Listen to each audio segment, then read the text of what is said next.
তো বন্ধুরা, তোমরা যদি এই ভিডিওটা সম্পূর্ণ মনোযোগ সহকারে না দেখো, তোমরা কিন্তু তোমাদের চ্যানেলটাকে মনিটাইজ করাতে পারবে না। ওকে, তোমরা যদি এই ভিডিওটাকে মনোযোগ সহকারে পুরোটা না দেখতে পারো, আমি চ্যালেঞ্জ দিতে পারি ইউটিউব তোমাদের মনিটাইজকে কিন্তু বাতিল করে দেবে। কারণ আজকের ভিডিওটা কিন্তু খুবই ইম্পর্টেন্ট একটা ভিডিও হতে চলেছে। তো দেখো বন্ধুরা, তোমরা তো প্রত্যেকদিন তোমাদের চ্যানেলে ভিডিও আপলোড করছো, বাট এটা কি কখনো ভেবে দেখেছো যে ইউটিউব তোমাদের চ্যানেলটাকে আদেও মনিটাইজ দেবে কি দেবে না? এটা কি কখনো নিজেকে কোয়েশ্চেন করেছো? আজকে আমি তোমাদের এই ভিডিওতে সম্পূর্ণ বলে দেব যে তুমি যখন মনিটাইজের জন্য অ্যাপ্লাই করছো, ইউটিউব কোন কোন পয়েন্টগুলোকে চেক করে। ইউটিউব তো কিছু চেক করবে, তাই না? দেখো, মনিটাইজের জন্য কি ক্রাইটেরিয়া রয়েছে, যেমন লং ভিডিওর জন্য 1000টা সাবস্ক্রাইবার এবং 4000 ঘন্টা ওয়াচ টাইম, এবং শর্ট ভিডিওর জন্য 1000টা সাবস্ক্রাইবার এবং লাস্ট 90 ডেজের মধ্যে 10 মিলিয়ন শর্টস ভিউজ। এই যে ক্রাইটেরিয়া, এটা কমপ্লিট করলে আমরা মনিটাইজের জন্য অ্যাপ্লাই করতে পারবো। বাট বাকিটা কিন্তু ইউটিউবের হাতে। ইউটিউব তারপরে আমাদের চ্যানেলটাকে রিভিউ করবে। ওকে, যেমনটা আমার করেছে, ইউটিউব কিন্তু রিভিউ করবে। তারপর যদি মনে হয় যে এই চ্যানেলটাকে মনিটাইজ দেওয়া যেতে পারে, তবেই কিন্তু ইউটিউব তোমার চ্যানেলটাকে ফাইনালি মনিটাইজ দেবে, না হলে কিন্তু কখনোই দেবে না। দেখো, সাইডে আমি একটা স্ক্রিন শেয়ার করছি। তো আমি তোমাদের বলে দিচ্ছি যে ইউটিউব মনিটাইজ দেওয়ার সময় কোন কোন জিনিসগুলোকে চেক করে বা কোন কোন পয়েন্টগুলোকে ইউটিউব চেক করে। তো আমি এখান থেকে গুগল অ্যাপ্লিকেশনটাকে ওপেন করছি। গুগল অ্যাপ্লিকেশনটাকে ওপেন করার পর আমি এখানে লিখবো YouTube help centre. YouTube help centre লিখলাম। দেখো, নিচে লেখা আছে চ্যানেল মনিটাইজেশন পলিসি। জাস্ট এখানে একটা ক্লিক করছি। ক্লিক করার পর দেখো, একদম ইউটিউবের যে অফিসিয়াল যে পেজ, সেটা কিন্তু চলে এসছে।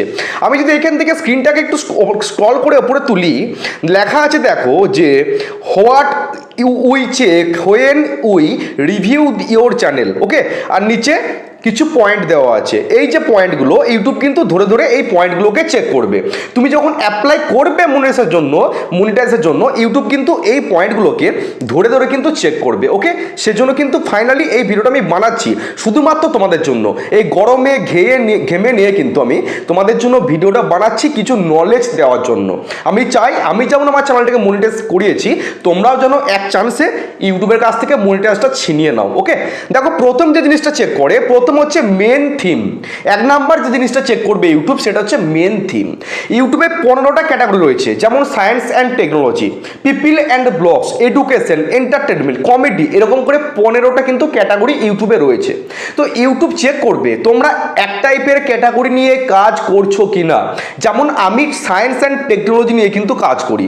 আমার ভিডিওর ক্যাটাগরি হচ্ছে ইউটিউব টিপস। আমার প্রত্যেকটা ভিডিও কিন্তু ইউটিউব টিপসের ওপরে কিন্তু আছে। তোমাদের কিন্তু ইউটিউবে চেক করবে যে প্রত্যেকটা ভিডিও এক ক্যাটাগরির আছে কি না।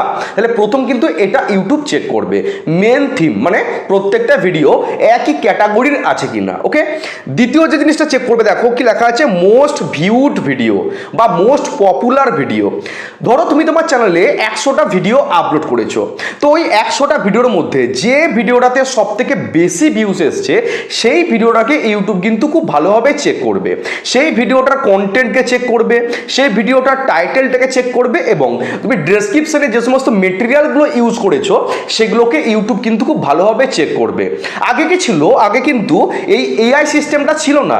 আগে ইউটিউব ম্যানুয়ালি ভাবে কিন্তু চেক করতো, মানে ইউটিউবের যে সমস্ত এমপ্লয়ার রয়েছে, তারা কিন্তু হাতে কলমে চেক করতো তোমাদের চ্যানেলগুলোকে।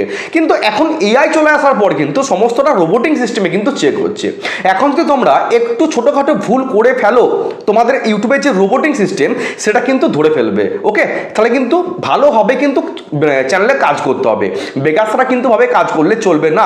ইউটিউবের যে সমস্ত গাইডলাইন রয়েছে, সেগুলোকে কিন্তু মেনে আমাদেরকে ভিডিও আপলোড করতে হবে। তাহলে সেকেন্ড জিনিসটা চেক করবে মোস্ট ভিউড ভিডিও, বুঝতে পারলাম। 3 নাম্বার যে জিনিসটা চেক করবে নিউয়েস্ট ভিডিও, মানে তোমার রিসেন্ট ভিডিও এবং তোমার পপুলার ভিডিও একই টাইপের আছে কিনা, বা তুমি ইউটিউবে মানে অ্যাক্টিভ আছো কিনা। ধরো আমি চ্যানেলটা ওপেন করেছিলাম আজ থেকে 10 মাস আগে, তো আমি যদি 1 থেকে 2 দিন কাজ করে স্টপ করে দিতাম, আবার যদি হুট করে ভিডিও আপলোড করতাম, আবার স্টপ করে দিতাম, এরকম করলে কিন্তু ইউটিউব কখনোই আমার চ্যানেলটাকে মনিটাইজ দিত না। ঠিক আছে, তোমাকে রেগুলার কিন্তু ইউটিউবে ভিডিও আপলোড করতে হবে। হয়তো 1 দিন 2 দিন গ্যাপ হতে পারে, বাট লম্বা যেন একটা গ্যাপ না হয়ে যায়। ইউটিউব কিন্তু চেক করবে যে তুমি রিসেন্ট তুমি তোমার চ্যানেলে অ্যাক্টিভ আছো কিনা, বা রিসেন্ট তুমি কি টাইপের কন্টেন্ট আপলোড করছো, ঠিক আছে, তোমার ওল্ডেস্ট ভিডিওর সাথে রিসেন্ট ভিডিওর কোনো মিল আছে কিনা। ওকে, ইউটিউব কিন্তু এই পয়েন্টগুলোকে খুব ভালোভাবে চেক করবে। তারপর যে জিনিসটা চেক করবে ওয়াচ টাইম, কারণ ইউটিউবের একটা ক্রাইটেরিয়া রয়েছে লং ভিডিওর জন্য যে 4000 ঘন্টা ওয়াচ টাইম লাগবে। তো ওই 4000 ঘন্টা ওয়াচ টাইম তুমি কি অর্গানিকভাবে নিয়ে এসছো, না অন্য কথা থেকে তুমি থার্ড পার্টি অ্যাপ থেকে টাকা দিয়ে তুমি কিনে নিয়ে এসছো ওয়াচ টাইমটাকে, এটাকে কিন্তু ইউটিউব চেক করবে। ওকে, যে ওয়াচ টাইমটা তোমার ভিডিওর থ্রুতে এসছে কিনা, ভিডিওর থ্রুতেই তো ওয়াচ টাইমটা আসে, আর ভিডিওর থ্রুতেই কিন্তু সাবস্ক্রাইবার আসে। ইউটিউব কিন্তু চেক করবে যে তোমার ভিডিওর থ্রুতে 1000টা সাবস্ক্রাইবার এবং 4000 ঘন্টা ওয়াচ টাইম, এই দুটো জিনিস এসছে কিনা। যদি আসে, যদি অর্গানিক হয়, তবে কিন্তু চ্যানেলটাকে ইউটিউব মনিটাইজ দেবে। তারপর যে জিনিসটা চেক করে video meta data including title, thumbnails and description. তোমরা মেটা ডেটা জিনিসটা বুঝতে পারো না। মেটা ডেটা মানে হচ্ছে ভিডিও টাইটেল লেখাই আছে, দেখো স্পষ্টভাবে লেখা আছে including title, thumbnail and description. তোমার লং ভিডিও টাইটেল চেক করবে, লং ভিডিওর কন্টেন্ট চেক করবে, থাম্বনেল চেক করবে এবং ভিডিওর ডেসক্রিপশন বক্স চেক করবে। টোটালটাকে কিন্তু ইউটিউব খুব ভালোভাবে চেক করবে। যদি ঠিকঠাক থাকে, অনেকে কি করে যে অতিরিক্ত ক্লিকবেট থাম্বনেল করে দেয়, ভিডিও থাম্বনেলের সাথে ভিডিওর কন্টেন্টের কোনো মিল নেই। ভিডিও থাম্বনেলে এক টাইপের লিখে দিল আর ভিডিওর কন্টেন্ট হচ্ছে অন্য টাইপের, এমনটা যেন না হয়। ভিডিওর কন্টেন্টের সাথে যেন ভিডিওর থাম্বনেল এবং টাইটেল সমস্তটা যেন একটা মিল থাকে, বুঝতে পারলে। ইউটিউব কিন্তু চেক করবে। লাস্ট যেটা ইউটিউব চেক করবে চ্যানেল অ্যাবাউট সেকশন, মানে তুমি তোমার চ্যানেলের ডেসক্রিপশন বক্সটাকে সঠিকভাবে সাজিয়েছো কিনা। ঠিক আছে, আমি যখন লাইভে আসছি তোমাদের চ্যানেলগুলি চেক করছি, তখন কিন্তু আমি দেখতে পাচ্ছি তোমরা চ্যানেলের ডেসক্রিপশন বক্সে কিছু লিখছো না। তোমরা এই জিনিসটাকে খুব হালকাভাবে নাও, হালকাভাবে নিলে কিন্তু তোমাদের চ্যানেলটাকে কখনোই মনিটাইজ করতে পারবে না। তোমাদের চ্যানেলের যে ডেসক্রিপশন বক্স, সেইখানে তোমাদের কিন্তু একটু হাইলাইট করে দিতে হবে, একটু ডেসক্রাইব করতে হবে যে তোমার চ্যানেলের ভিডিওগুলো কি ক্যাটাগরির বা তুমি কি টাইপের ভিডিও তুমি তোমার চ্যানেলে আপলোড করছো। তোমাকে কিন্তু খুব সুন্দর করে একটু ডেসক্রাইব করে দিতে হবে তোমার চ্যানেলের যে ডেসক্রিপশন বক্স, ভিডিও ডেসক্রিপশন নয় কিন্তু চ্যানেলের যেটা মেন ডেসক্রিপশন বক্স, সেখানে তোমাকে কিন্তু খুব ভালোভাবে হাইলাইট করে দিতে হবে যে আমার নাম হচ্ছে এই, আমার বাড়ি হচ্ছে এই জায়গাতে, আমি আমার চ্যানেলে এই টাইপের ভিডিও প্রত্যেকদিন আপলোড করে থাকি। একটু সুন্দর করে তোমাকে ডেসক্রাইব করে দিতে হবে, মানুষ যেন বুঝতে পারে তোমার চ্যানেলটা এই ক্যাটাগরির, বা ইউটিউব যেন বুঝতে পারে তোমার চ্যানেলটা এই টাইপের। বুঝতে পারলাম। আমি আর একবার রিপিট করছি যে জিনিসগুলো ইউটিউব চেক করে। প্রথমে হচ্ছে মেন থিম, নেক্সট হচ্ছে মোস্ট ভিউজড ভিডিও বা মোস্ট পপুলার ভিডিও, 3 নাম্বার হচ্ছে নিউয়েস্ট ভিডিও, 4 নাম্বার হচ্ছে ওয়াচ টাইম, 5 নাম্বার হচ্ছে video metadata including title, thumbnail and description, এবং ফাইনাল যেটা চেক করে চ্যানেল অ্যাবাউট সেকশন। বুঝতে পারলাম। তাহলে এই জিনিসগুলোকে কিন্তু ইউটিউব খুব ভালোভাবে চেক করবে। যদি ঠিকঠাক থাকে ভাই, তবেই কিন্তু তোমার চ্যানেলটাকে ইউটিউব ফাইনালি মনিটাইজ দেবে। যদি না থাকে, কখনোই কিন্তু তোমাদের চ্যানেলটাকে ইউটিউব মনিটাইজ দেবে না। কারণ এটা 2025 সাল, ইউটিউবে এখন খুব কড়াকড়ি হয়ে গেছে, আগের মতো কিন্তু ইউটিউবটা নেই।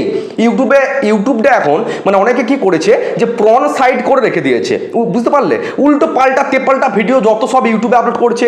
ইনস্টাগ্রাম তো প্রন সাইড হয়েই গেছে, মানে কি বলবো, প্রন ইনস্টাগ্রাম হয়ে গেছে ইনস্টাগ্রামটা। ওকে, ইনস্টাগ্রাম, ফেসবুক এগুলো কিন্তু আর ভালো জিনিস নেই এখন, একদম যাচ্ছে ভিডিওতে পুরো ভর্তি, বুঝতে পারলে। তোমরা এরকম টাইপের ভিডিওর জন্য একদমই আপলোড করো না। অনেকে কি করে যে যখন দেখতে পাচ্ছে যে ভিউজ আসছে না, তারা একটা উল্টোপাল্টা ভিডিওকে আপলোড করে দেয় ইউটিউবে, বুঝতে পারলে। সেই ভিডিওকে কিন্তু ইউটিউব কখনোই মনিটাইজ দেবে না, চ্যানেলটাকে টার্মিনেট করে দেবে, সাথে সাথে কমিউনিটি গাইডলাইন স্ট্রাইক করবে এবং চ্যানেলটাকে ইউটিউব উড়িয়ে দেবে। উল্টোপাল্টা ভিডিও একদমই কিন্তু আপলোড করা যাবে না। ইউটিউবে যে সমস্ত গাইডলাইন্স রয়েছে সেগুলোকে মেনে কিন্তু তোমাদেরকে ভিডিওগুলি আপলোড করতে হবে, এবং মাথায় রাখবে যেন নিজস্ব কন্টেন্ট হয়। আমি যেমন বানাচ্ছি নিজস্ব কন্টেন্ট, তেমন যেন নিজস্ব কন্টেন্ট তোমাদের চ্যানেলে তোমরা আপলোড করো, তবেই কিন্তু তোমাদের চ্যানেলটাকে ইউটিউব ফাইনালি মনিটাইজ দেবে এবং তোমরা বাড়িতে বসে একটা সুন্দর ব্যবসা তোমরা চালাতে পারবে ইউটিউব, বুঝতে পারলে। একটা সুন্দর ইনকাম তোমরা করতে পারবে সেই চ্যানেলটা থেকে। বুঝতে পারলাম। ভিডিওটা যদি ভালো লাগে অবশ্যই কিন্তু একটা বিগ লাইক দিও এবং চ্যানেলটাকে অবশ্যই কিন্তু সাবস্ক্রাইব করে দিও। দেখা হচ্ছে কালকে। সবাই ভালো থেকো, সুস্থ থেকো। জয় হিন্দ, জয় ভারত।